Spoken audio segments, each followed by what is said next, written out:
While I'm in Oakwood, Illinois, the load still sits okay. My biggest concern was that front axle, of course, because it's like in the middle of nowhere and can move front and forward. But these chains, you know, I'm really impressed with these half-an-inch chains and the binders, because they are rated for over 11,000 pounds, and you know, I could feel how much, you know, when I was even tightening them, and then checking on them during the trip, I could see how stronger they are than 3/8 chains. And in my last video, I made a mistake. I said that I was using a 5/16 chain. I don't have any of those anymore. Like this, what looks like a 5/16 chain is actually 3/8. That's the smallest one I have. And you see that stupid bucket? I mean, the blade keeps sliding towards my chain over there. Well, but there's nothing I can do, and it's touching the tire. But I'm supposed to have at least one chain on it. See, I put the rubber in there because they want us not to use chains like on painted surfaces, unless of course it's here, it's a tie down, I don't care there. But I've been driving and I was worried about this thing, because this 55-ton beauty with some orange additions is worth nothing if you cannot use the hydraulics, right? And I was thinking, what am I going to do about this engine? Last time it just died. This is supply. Yeah, last time I just didn't want to even operate with the choke like this closed. And I found a manual online. I did a search, downloaded the manual and checked out the starting instructions. And maybe the mix was too rich. So now I'm gonna put this in the gas tank to clean up the carburetor and then the plug and whatever's inside there.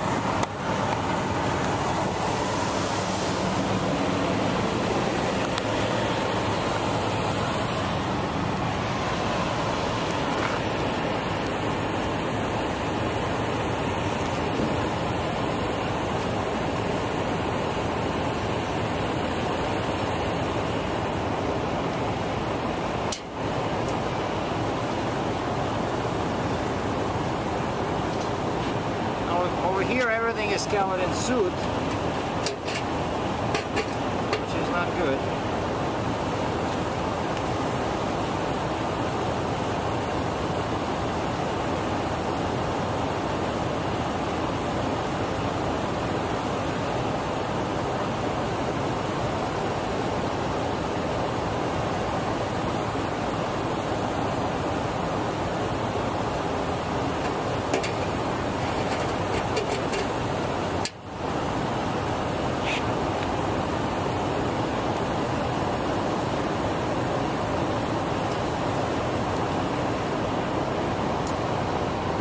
Then I started poking around, thinking that maybe they put the manual somewhere in here, and I remember seeing this box in here.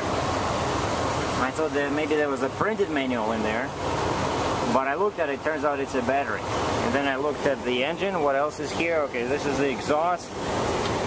And then I looked at this thing, and this is, I thought, because they were saying in the manual that you gotta check the oil level.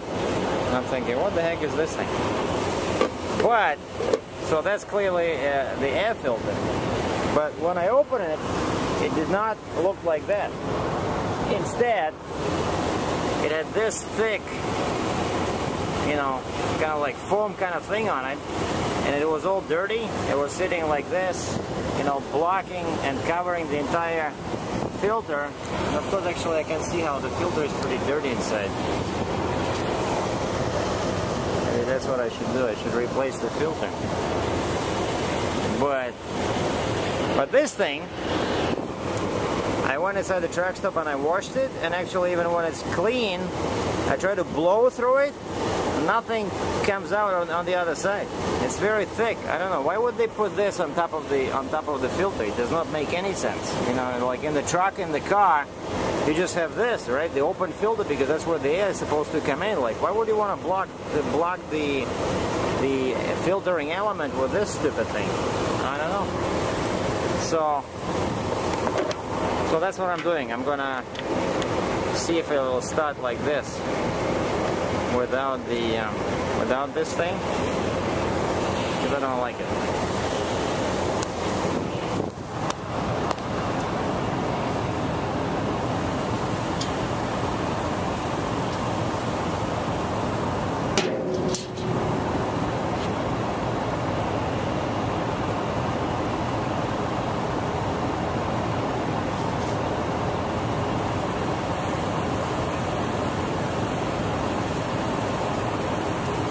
Okay, now what the manual said is that step 1, open the fuel supply, and step 2, move the choke all the way to the left, which is closed position.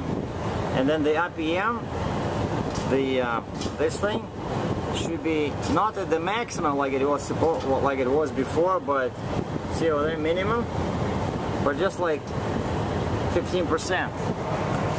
And then you start it, and then you give the motor time to warm up, and then you can open it, actually, that's what they were saying, and increase the RPM.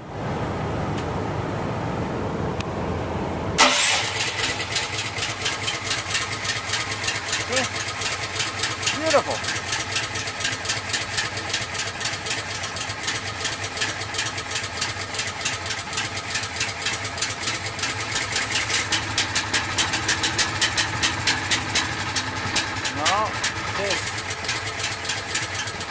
It's cold, okay. But at least it starts now.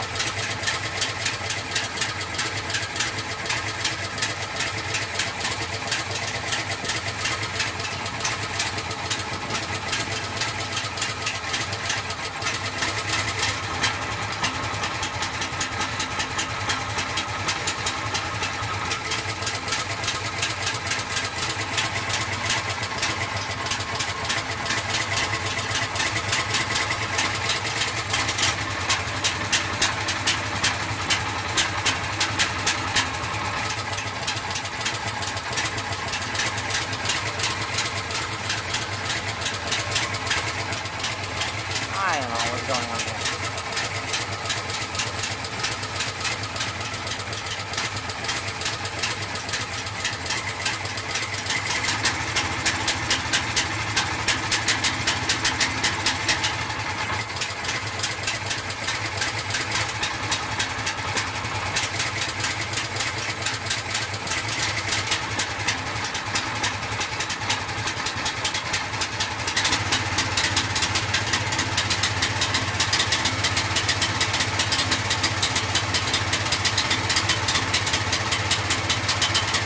Oh, see, now it's better. So I think it just needs...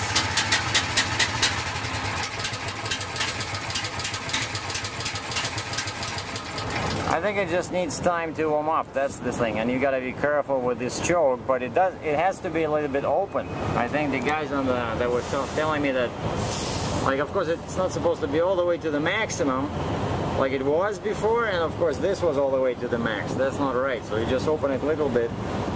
This thing over there, and just a little bit push like this, and you see, and then after like a minute or so it starts working okay.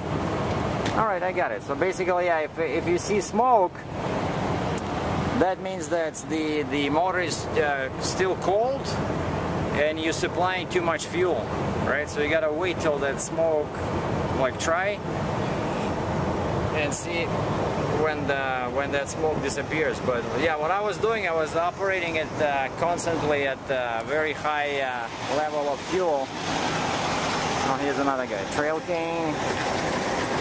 Wow, 5 axles. That's probably 60 ton. All right, well, yeah, I don't think I'm gonna put this back in. I think without it, it works much better. So a little modification. No, but seriously, why would he put this on top of a filter? What? To prevent air from spoiling the pristine, clean filter? Alright, now all I have to do is just check my tires and turn on the light in the back, the flashing light. I got coffee, and the next step is Bloomington, Illinois, TA truck stop, where I need to buy fuel. I'll check my internet, because I bought yesterday 24-hour pass for internet at the TA, so I can still use it. See what kind of comments I've been getting for these past 2 videos. I'm at TA in Bloomington, Illinois, and I came to fuel and all the lanes were blocked. And the guy next to me, he was here before me. I already finished fueling, I'm ready to leave, and he was just basically washing. You see, he has these rags, and he had them all over, like he had his mats over. He probably took like 50 or 60 pieces of towels out of the towel dispenser. And this guy is just sitting here, doing nothing, blocking a fuel pump. You know? Like I said, one of those guys that you'd hate to be stuck behind, you know? Well, it doesn't seem to be too busy today, right? Because this is Sunday, but still. I don't think it's polite, you know? Wash the interior of your truck in a fuel lane. What do you guys think?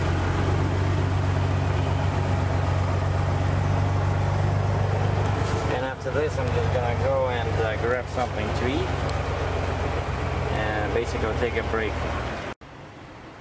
I'm in Black River Falls, Wisconsin, and wanted to take a closer look at this Volvo motor grader.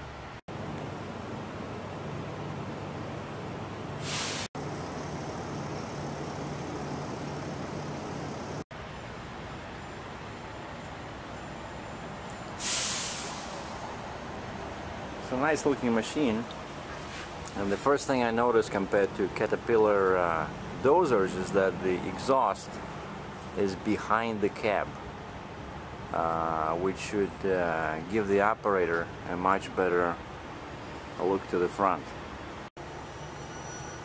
How much better? Let's check it out.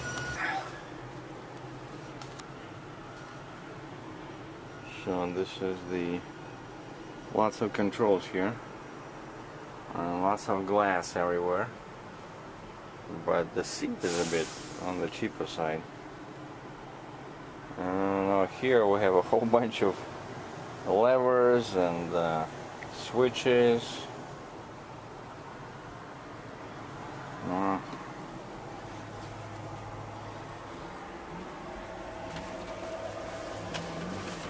We got 3 pedals here. I think it's the steering wheel is. No, I don't know what that is.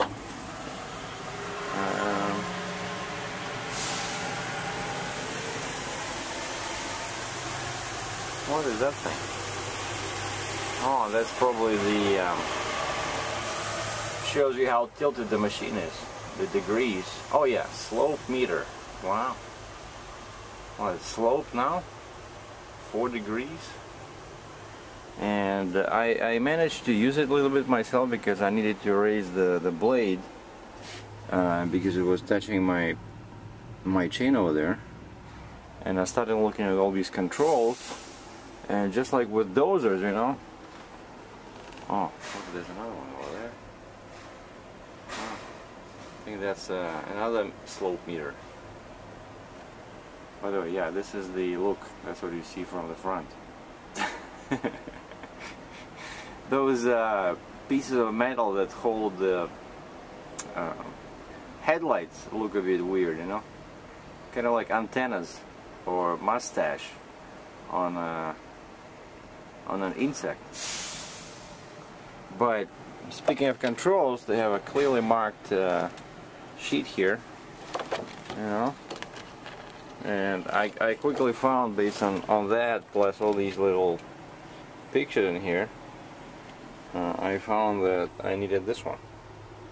See, it shows you the blade, the arrow, which part of the blade, but each control operates in one particular function. So you can really move this blade in all directions, you know. So that's the two controls I know. I know this one lifts this side, that corner, and I know how to start it. That's all I know. And I guess this is the transmission, forward, rear, probably high and low. But yeah, look, you can see, and they even have windshield wipers. Check this out. On the top, like, the windshield is split into two halves. You have a windshield wiper over there, and you have a windshield wiper over here and here, so that you can see this space, your working space over there, the blade. Wow. The manual is like 1,000 pages. Cool. Now what that would be? Some kind of an emergency control for something? Looks like, you know, one of those things in an airplane where you have to abruptly leave the plane. Oh, they even have the sunscreen here. Jesus. This is amazing. Alright, lights, radio, storage. Oh, there's some kind of a computer in there. Lots of mirrors. Yeah, I bet this machine would be, you know, pretty comfortable to work in for an operator. Oh, here's something you don't see in big trucks. They give you the recommended RPM. For optimal fuel economy in most grading applications, operate engine between 1300 and 1600 RPM. So that's what it is. So this was the look at the Volvo G series 976 grader. And I'm about to leave this Black River Falls, but I'm still waiting for my last permit for Minnesota. I still don't have it, and I'm 2 hours from Minnesota, so hopefully by the time I reach the border, I will have it. So stay tuned for more cool videos.